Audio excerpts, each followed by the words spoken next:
Hello, my name is Lily White. I'm the Vice President of External Affairs for the Columbia Chamber of Commerce, and this is another update from our Government Affairs Division. So this week we have been both at City Council and at the Capitol again. We will do some more work at the Capitol coming up, but we're going to start with City Council. During Council this week, we did talk about something called amending Chapter 29, which would be based on the city's code for drive-thrus. Not just drive-thrus in restaurants, but drive-thrus for dry cleaning, banks, for all kinds of things, that really anything that has a service window and is attached to a building. So anything that provides service through a window that you drive up to is considered a drive-thru by city code. This started being worked on in October of 2022. It was brought by Planning and Zoning at the time. It was sent back by Council in, again, October and November of 2022. It was first read in the last meeting of October and sent back to Planning and Zoning in the first meeting of November.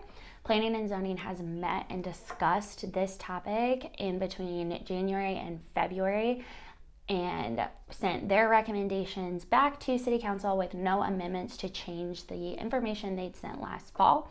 That's when the Chamber and different groups started heavily paying attention and following this. So on February 23rd, we approached the dais and did speak at Planning and Zoning. You can find that information on the boards and commissions pages of the city website. So you can find minutes and how those conversations went.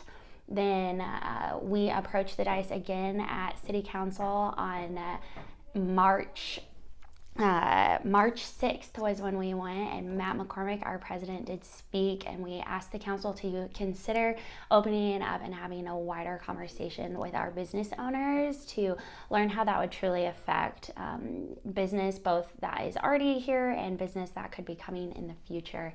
We thank the council for hearing out our president, and thank the Planning and Zoning for working with us on that topic. The council did end up tabling this and asking staff to bring back some business accredited business options and opinions, and creating some changes that are a little bit more widely heard from all the different stakeholders. And we expect that information to come back at the April 3rd council meeting. So we'll be continuing to follow that.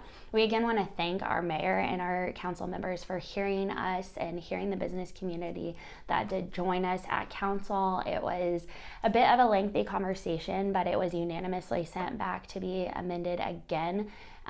This is a really important topic for our businesses that currently or could in the future have drive-thrus to be paying attention to. So if you have any questions about what amending Chapter 29 in the city code looks like, please feel free to reach out to us as well as our partners at the Columbia Board of Realtors. We're all following that issue very closely.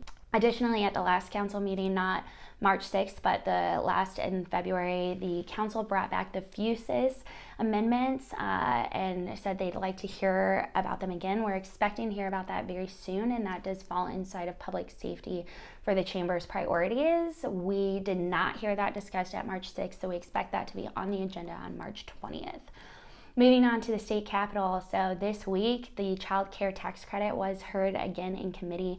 It is being heard again this evening, and the Chamber of Commerce is following that very closely, as well as we're seeing a lot of movement on I-70 and positive feedback from the House and the Senate side.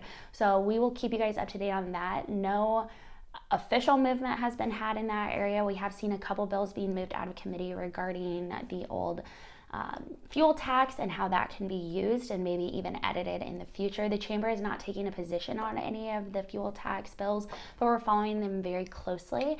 And this week we did take down the Chamber of Commerce's Leadership Columbia class, and we spent a lot of time in the offices of the newly appointed state treasurer, the newly sworn in state auditor, as well as the governor. We met with all of our local delegation and just talked about how the state government affects everything that happens here in Columbia, as well as how we can have a hand in affecting things happening at the state government. So we want to thank all of those office holders for taking time to meet with myself, our esteemed class of Leadership Columbia members, and we look forward to seeing them again very shortly. So if you guys have any questions at all, please feel free to reach out to us here at the Chamber of Commerce. We look forward to continuing to do this work for you.